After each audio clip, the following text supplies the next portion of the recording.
What's up, survivalist? Jason here. Today I'm going to show off my new Vermicompost setup.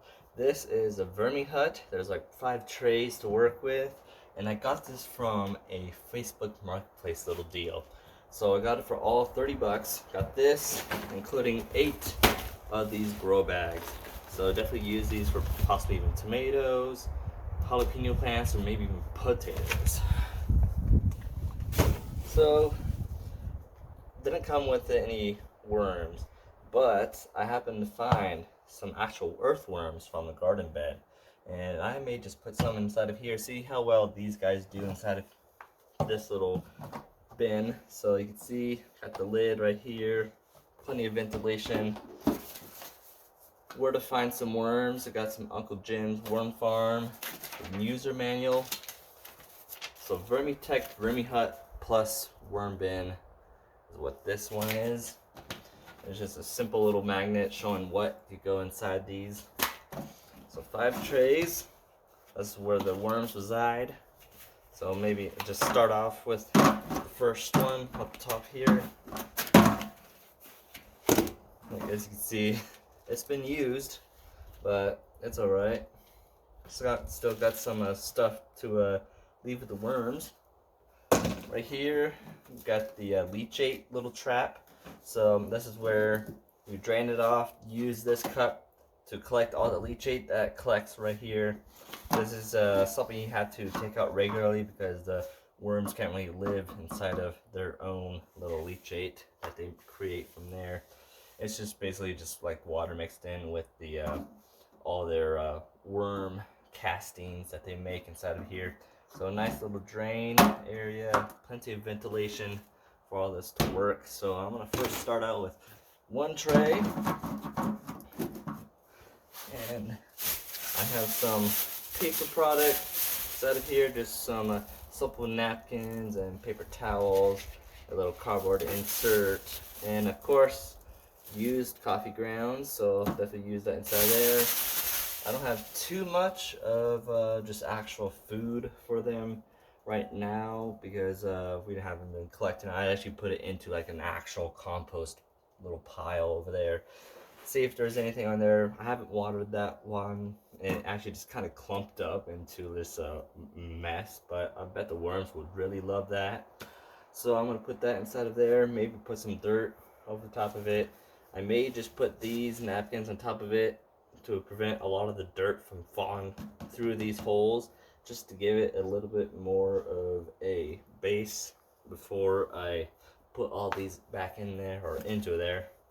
So let's go ahead and set this all up. So here is the area I'm going to do my compost pile. I haven't done much to it, and as you can see, it needs plenty of work. I've raked up some of the dead stuff out of these, or at least this one, and I've definitely got rid of a lot of stuff from inside this one, and actually started to put a little bit of food scraps in here, but haven't watered it, haven't turned it. But you can see right here, it just kind of clumped up. The worms might actually still like it. It is a little bit moldy. We've got some corn, I think tomato pieces, some lettuce, and just actually I actually put some pieces of asparagus inside of here. It's just the broken off ends, and they've actually kind of composted a little bit inside of here. There's a small bit. I actually put like a good double handful inside of here. So I'm going to take up some of this, just moldy and clumped up dry food, and hopefully the worms like it and doesn't really mess up the dirt too much, or the worm castings doesn't kill them.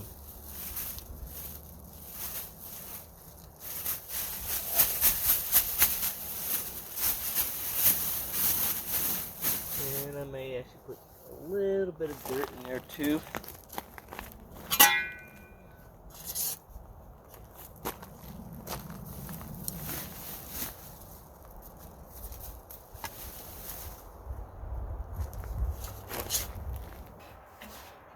Let's just kind of rough up a bit of this material, give that a nice base.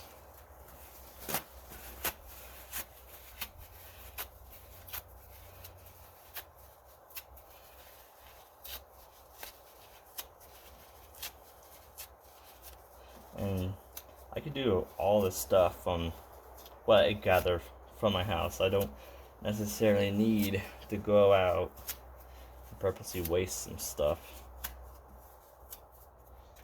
And you can do it too. All you need to do is just look around in your trash. I know it may seem a little weird looking in your own trash, or even ask your family or friends to save it for you, and just put it in a certain type of bin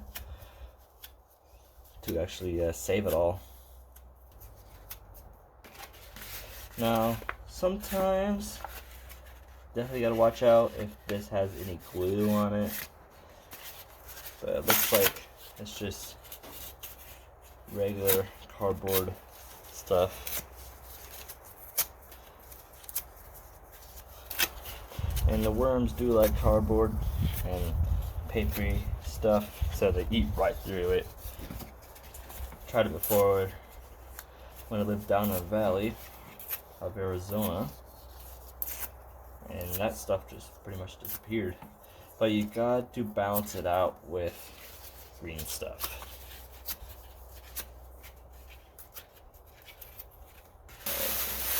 Go ahead, stuff it all in there.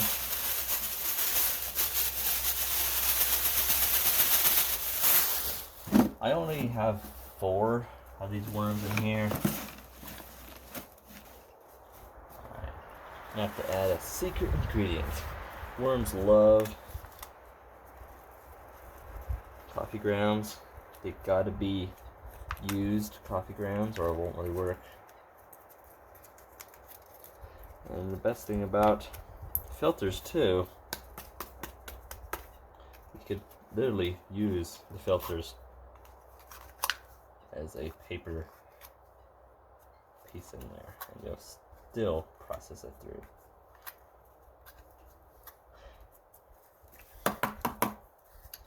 Alright,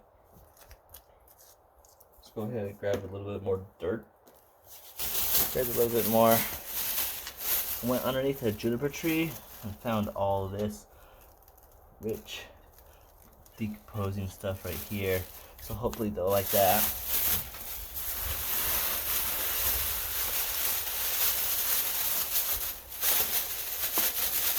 And other thing you possibly add to this to give them a little bit more carbon to go through is punky wood.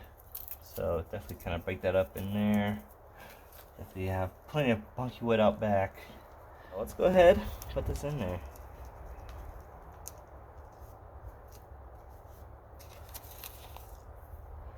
Put some actual garden soil in there. Give a little bit more nutrients. So here, all the worms.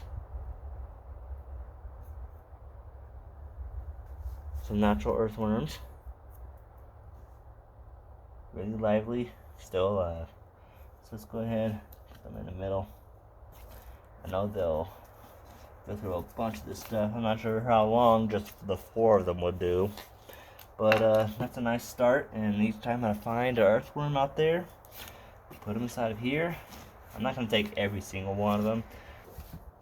So there's my new Vermicompost setup. I'll definitely keep you guys updated on this and see how well I actually do with it. I may try to start out with actual gardening now. It's starting to warm up. It's probably 65 right now, and it's in April, so hopefully it had the last snow from 2 or 3 weeks ago, and I may actually start putting in the garden soil into my raised beds and hopefully start growing some stuff for you guys, because up here is a different zone what I'm used to from down in the valley. So if you have any tips for me, leave them down below. I want to thank you all for watching. See you next one.